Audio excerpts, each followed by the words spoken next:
Today I had one of the best interactions, most positive interactions with a cruise line I have ever had.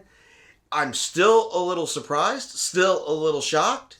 Not that it was a great interaction, but the outcome of the interaction that I just had to share it with you right after this.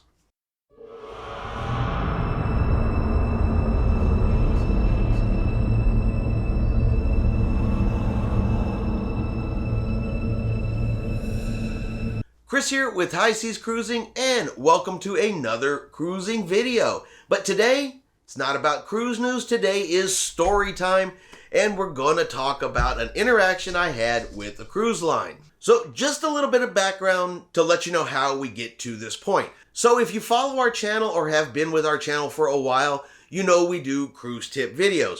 One of the videos we have done is watch for a price drop. And I'll put a link to that video up here, just in case you haven't had a chance to check it out. And what that means is, once you book a cruise, you keep an eye on the price. And if the price drops, you call the cruise lines and see if you can get the new cruise fare. Now, the way that I watch for price drops is I use an app called Shipmates. Some of you may already be familiar with it, but you go in there and you tell it what cruise you're going on. And once you do that, you go over and you have it watch for a price drop for you. And this app is very accurate about it. And if it sees a price drop on an upcoming cruise, it sends you an email. So that's how I knew about this price drop that we're going to talk about here. So in January, we have a cruise booked on January the 10th aboard the Disney Wonder. Now, if you're familiar with Disney, ever sailed on Disney, or just looked at Disney's prices, you know they are very, very proud of their prices. And most of the time, Disney's prices do not fluctuate a whole lot. You may see a little bit down, a little bit up, but nothing significant. At least nothing significant like I saw today. So I happened to be going through my email this morning, saw there was an email from the Shipmate app letting me know of a price drop. I clicked on it, and whoa!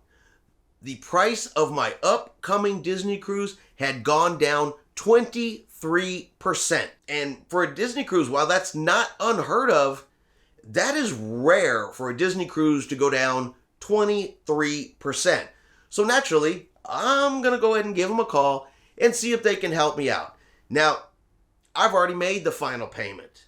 We are down to less than 90 days before the cruise, and sometimes after the final payment, you may or may not get a whole lot out of the cruise lines. It really depends on which one you're calling. But I figured, 23%, the worst they can tell me is no. Now, I did have to wait on the phone for a little over an hour before I got to an agent. They were quite busy this morning. Maybe I was not the only one that noticed that big price drop. And then I got on with a very, very helpful young lady who looked at our cruise reservation and, she let me know, hey, you booked a restricted cruise, because we did book a guaranteed inside cabin, meaning they picked the cabin, the location, all that kind of stuff. Did that just to get on the ship as cheaply as possible. So I had known I'd done that. I knew there was a possibility it would have a restriction on it. But she said, hold on, I'm going to call over to that department and let's see what we can do for you. Puts me on hold again for a couple minutes, comes back, and she says, no problem, but what we're going to have to do is we actually have to cancel your cruise, rebook it for you again, and there's going to be a few penalties. I said, okay.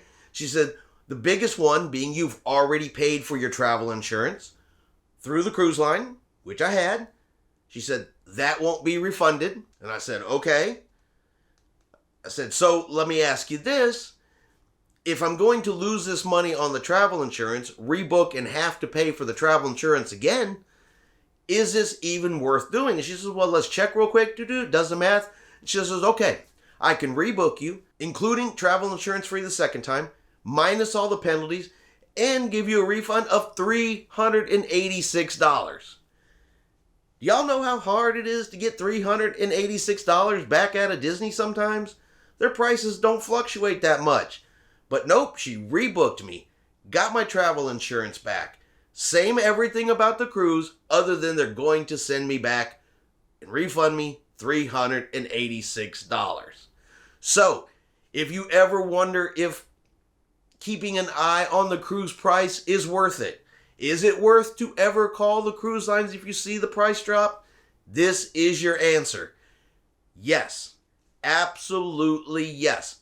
You may get it in onboard ship credit. You may get it in some other future cruise credit way. They may just refund it to you like they did to me today. But yeah, if you can book a cruise and call in on a price drop and get $386 back, I would definitely recommend calling. And the customer service through Disney is so exceptional. They are so nice, so polite, so helpful. I cannot say enough positive things about my interaction with them today. Thumbs up to Disney Cruise Lines for what you guys did for me today. Really, really appreciated it. I cannot recommend them any higher just for their customer service skills. So keep an eye out. Look for a price drop. You never know when you can get some money back, or just out of the blue by a random price drop like I saw today. All right, I hope you did enjoy this cruise story. If you did, let's give it 2 thumbs up. Have yourselves a great day, and we will see you out on the high seas.